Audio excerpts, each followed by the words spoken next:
am Spider-Man. Hey, how you doing? I hope you're doing well. It's here, finally. The big one. You know, I haven't seen you guys this hype since, I don't know, you tell me, Endgame, the Batman, and I freaking love that excitement. I love when fans are so passionately, anxiously, lovingly awaiting the next tale in a story that means the world to them. It takes me back to simpler times, man, when my only worry was making sure I had enough Rockstar lemonade to stay up until 5 a.m. playing Arkham Knight. Or when I tried to win the Oscar for the Best Sick Kid Can't Go to School Tomorrow performance the day Web of Shadows released. As you all know, I adored it. I mean straight up 10 out of 10, made me cry, made me cook at the same time, made me feel every emotion in Insomniac's first Spider-Man. I truly, without a shred of doubt or hyperbole, believe that no other creative team has found a way to modernize Peter Parker in a way that feels so very fresh, so very faithful, and so brilliantly emotional. The genius of that first game is that it never tries to reinvent the wheel. You get the iconography, moments, gameplay that you've played before, seen before, scratched that, felt before. We have felt a caring man, a loving mentor succumb to hubris and pain.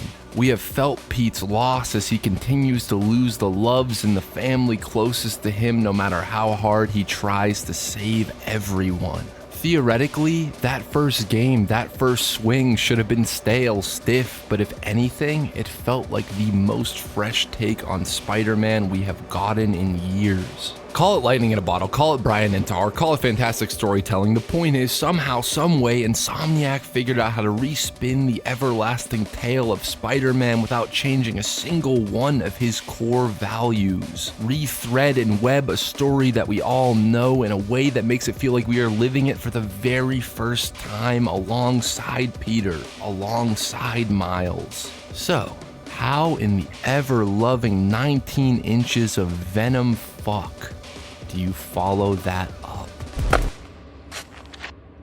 But before we get into it, I'm a lot like Peter Parker. I got no time for anything that isn't self-destructive or trying to kill me. You know what Pete and I both need in order to function through our hardships? A damn good meal. Cook Unity is the first chef-to-you meal delivery service made up of over 70 chefs who believe that great food should be for everyone, from superheroes to the stressed-out folks like us who don't always have the time to cook. Each week, award-winning chefs craft hundreds of globally inspired meals, from vegetarian to paleo and everything in between. I am not getting paid, genuinely, to say that I haven't eaten this good in years. Adobo flank steak, Yucatan style BBQ ribs, mission style veggie burritos. This last week I felt my body heal itself from Cook Unity instead of destroying itself from my usual late night drive-through runs. And guess what? It's pizza time with Chef John DeLucci's pepperoni naan pizza from NYC. This was so good, guys. The pepperoni was perfection, the cheese magnificent. It tasted like heaven straight out of a wood fire oven. I devoured it. All the meals are delivered fresh, never frozen, ready to eat in minutes, saving me time, money, and leaving me feeling full and refreshed with the flavors and variety. The menu rotates every week, so there's always something new to try. The subscription itself is super flexible. You can pause, skip weeks, or cancel at any time. I've tried food delivery services before, and none of them have ever tasted this authentic. So head on over to cookunity.com/HiTopFilms50 or click the link in the description and use my code HiTopFilms50 to get 50% off your first order of Cook Unity meals to try them for yourself. Thanks, guys. As I've said before, I'm no game reviewer. I game, but I am not equipped or knowledgeable enough to waste your time discussing just how smooth everything is here. The web swinging, slinging, flinging, flipping, flying, especially when you turn off swing assist, is about the best you could ever dream of. The combat, the scale, the scope of it all is a childhood fantasy come true. I platinum trophied, got that 100%, and then felt the vast emptiness inside my soul. The gameplay and mechanics iterate and evolve on every single Spider-Man game that has come before with love and with care. You are Spider-Man. Both of them. And that experience is something that continues to be truly special. But all I really want to talk about is the story. I once called the first game the perfect Spider-Man movie, and all clickbait aside, I still believe that. It was grand but simple, traditional but modern. But Spider-Man 2? Marvel's Insomniac Spider-Man 2 PS5? The funny thing about the story it's trying to tell is that it should not work. On paper, this is a story about Peter Parker losing yet another job, being unable to pay his bills, trying to reconnect with his best friend while being a mentor to Miles Morales, while trying to have some sort of stability with Mary Jane, while succumbing to the temptation, the ease, and the release of the symbiote. On paper, this is also a story about Miles Morales trying to achieve the unachievable balance of being Spider-Man and being Miles, trying to write that damn college essay, hang out with his only real friend, be there for his mom, and start a relationship with someone he has a connection with. This is a story about Miles confronting his father's killer and trying to overcome the vengeance that only loss and grief can cause. On paper, this is also a story about Kraven the Hunter, a dying man defined by a toxic belief. A belief that in order to be worthy, in order to be enough, to have lived enough, you must die through violence, through bloodshed, and by the hand of an opponent grand enough to make all the miseries seem worth it. On paper, this is also a story about Harry Osborn, a new Harry that we have never really met. It's a story about establishing his beliefs, his longing, much like a mirror to Kraven, to make an impact before he dies, to change the world for the better, to help people in the way that his mother would have wanted. This is a story about him and Peter, that brotherly love, resentment, and connection that words can't describe. This is a story about how that love and longing to heal the world can twist into something so ugly, so venomous. On paper, this is also a story about the symbiotes, alien creatures who feel just as lonely as we do, who want to be noticed, cared for, and never abandoned, who when abandoned must lash out like a grieving child, infecting the entire world with their anger and pain, leaving nothing but darkness behind.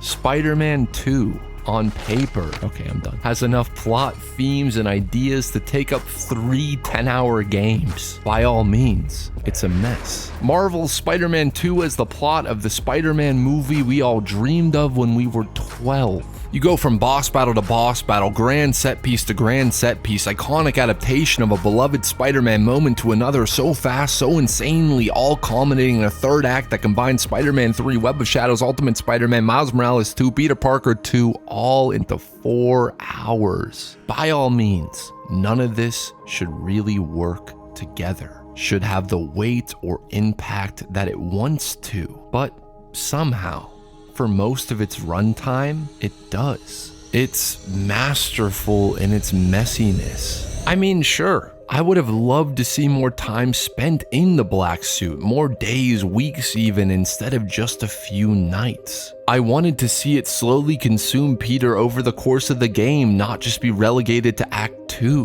When he takes it off, Peter feels such shame and regret, even though he's only been spiraling down this path for a few days. My favorite symbiote stories are when, much like an addiction, Peter, me, you don't even realize how badly we've wrecked our lives, hurt the people we love until we are in the aftermath. Peter isolates himself while wearing it, scaring, hurting, and lashing out at the few friends he's got, but only for what feels like a few hours. I forgave him before he forgave himself, and that is a huge missed opportunity. But what we do get, even if it's not enough, is fucking incredible, dude. I love the fact that the symbiote is scary, like actually genuinely scary. Whoever came up with the idea to force you into MJ's perspective while the symbiote hunts you, wants to hurt you, and everyone around itself truly deserves all the praise. I love the fact that Peter's rage starts showing, the symbiote starts taking over when he can't handle, can't fathom the cruel apathy Kraven has shown Dr. Connors. I love the fact that we, the player, get to feel that alongside him, get to go into Connor's home and see how his condition, his mistake, his desire to fill a missing piece of himself has scared his family away. Some of the most powerful images in the game are that of Kurt's twin sinks, one side completely empty, one side a scrambled mess. Or Black Suit Spider-Man walking into a child's room which remains untouched, unchanged since whenever Kurt Connors was last able to look his son in the eyes. It's these playable moments that keep the game's heart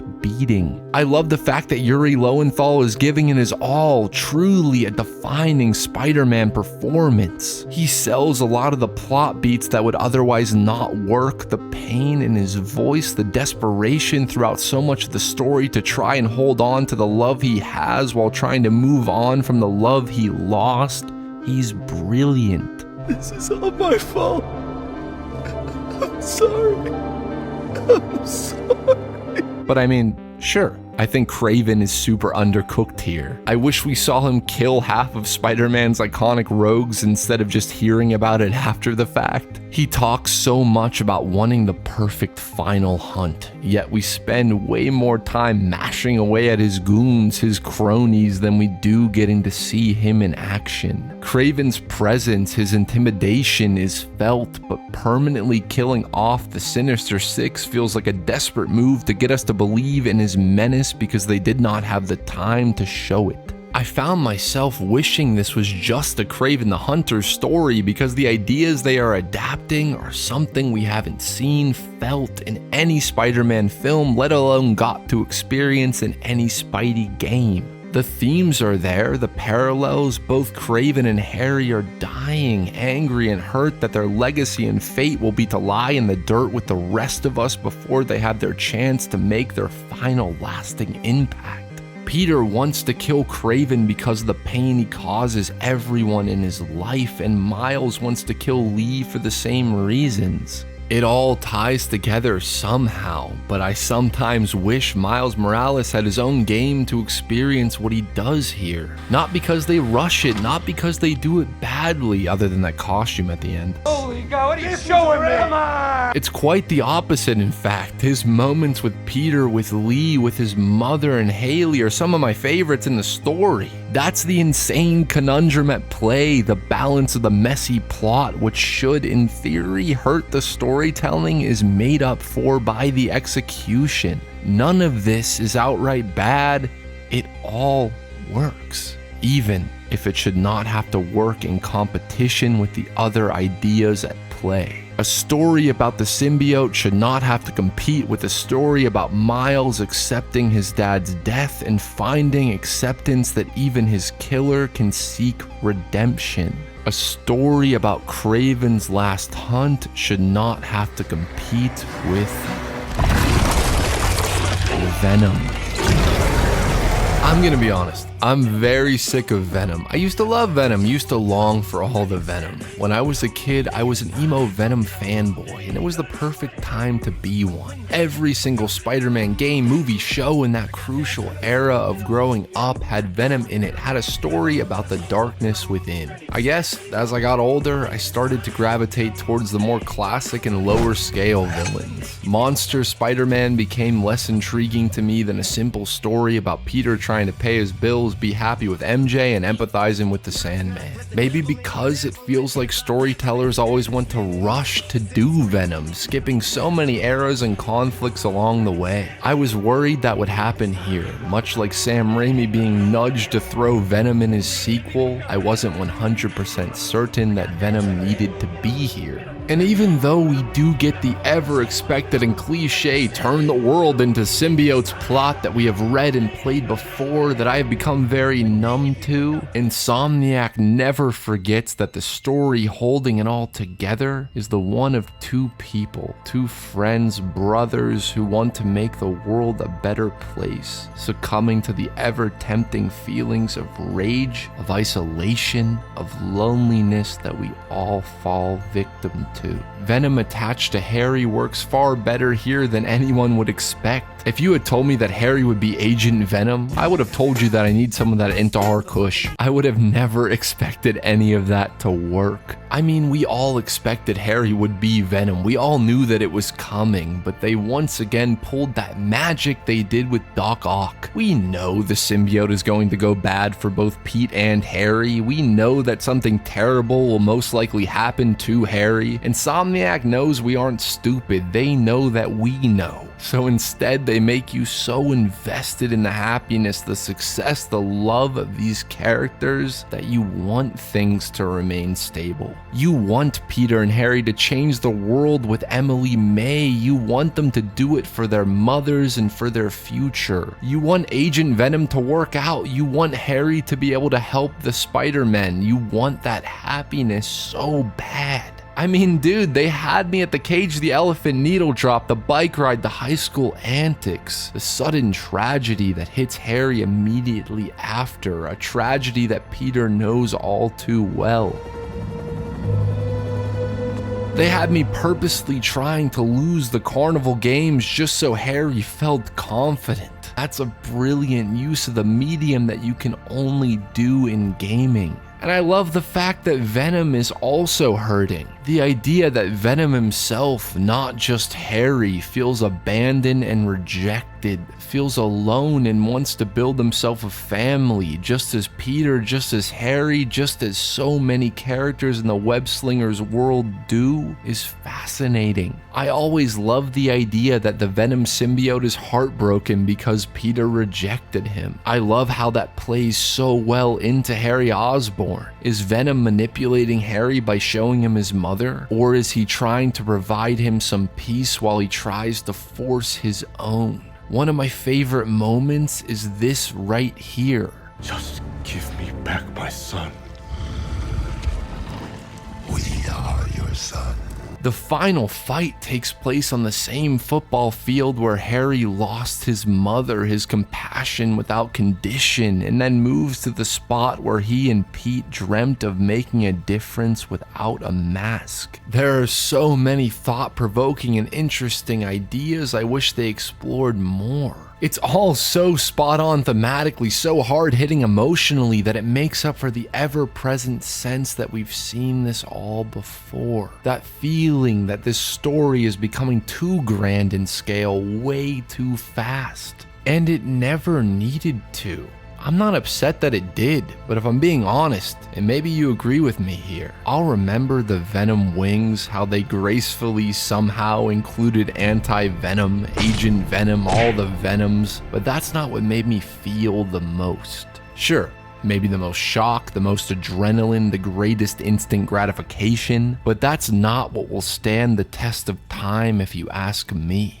What will? The soul of Spider-Man. God, that's pretentious. You know what made me love this game, this Masterful Mess? Maybe it was the interaction I had on the street as Peter, or this one as Miles. Maybe it was the genius idea to allow Peter to be a teacher in their universe for 5 minutes before he gets fired 20 minutes into the game. Maybe it was the moment where both Miles and Peter are texting and calling in their Spidey suits, trying to keep their lives together as the world continues to fall apart, as it always will. Maybe it was the moment where I truly, yes, felt like Spider-Man, where I'm trying to stealth these idiot goons when my chance to get into college calls. Or the moment where I'm so overwhelmed with excitement that my best friend is back and we might actually be able to make a difference without Spider-Man, while Spider-Man is texting me. Maybe it's because I have never ever seen an adaptation of Spider-Man that fully believes as hard as Insomniac does that villains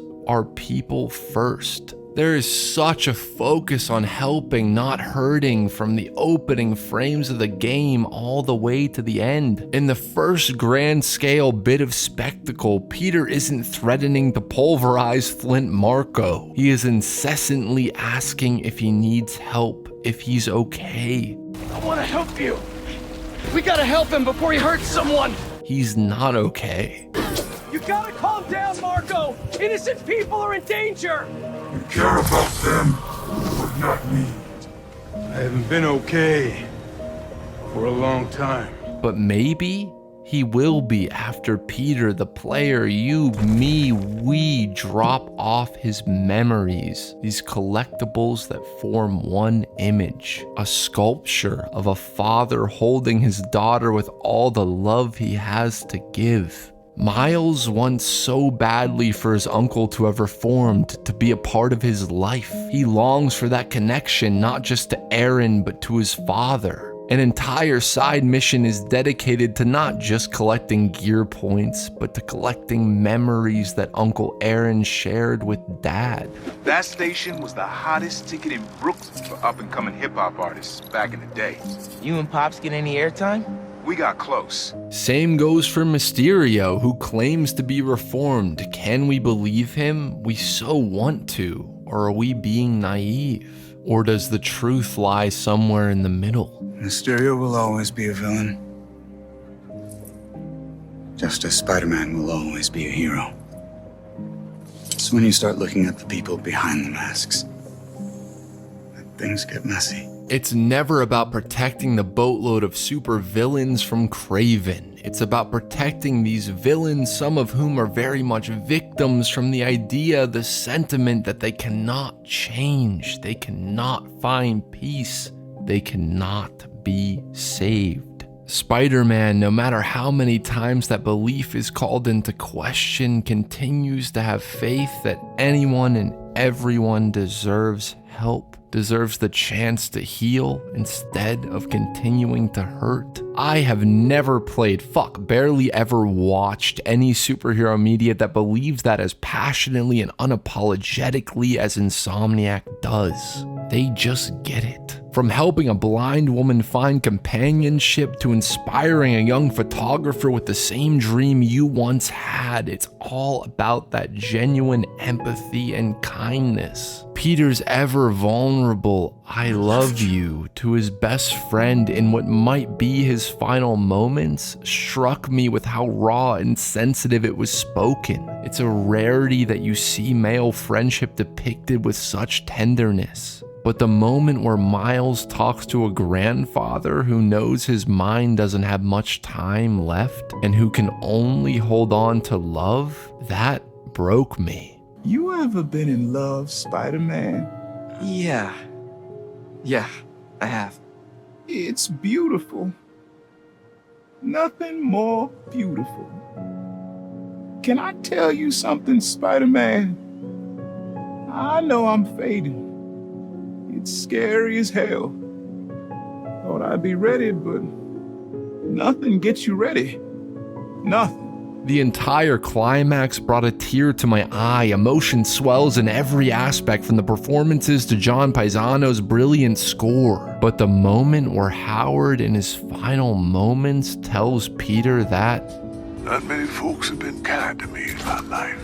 will stick with me for the rest of mine. The spectacle, the suits, the gameplay, the freedom of soaring through the city like never before is not what will stick with me. It's helping the little guy, the every man and every woman. You know, usually I try to wrap these up with a final emotional point, but today, I don't know if I have one. I wanted more time with these characters. I wanted the story to not be such a hodgepodge of brilliant ideas and themes fighting for their time in the light. But that never took away from the soul of Spider-Man that the creatives behind this clearly understand to their core. I guess I'll just have to end with a classic. I've never played a game and seldomly experienced a Spider-Man story that made me feel without a shred of doubt that with our great power comes a great responsibility, not just to those close to us, those we love and cherish, but to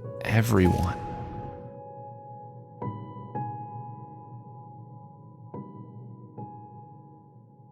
Hey, this was a crazy one to write. I thought it would be short. What the hell happened? Special thank you to That One Doesn't Count for editing this video. This was the first one he's edited for me, and I think he did a fantastic job. So thank you, thank you, thank you.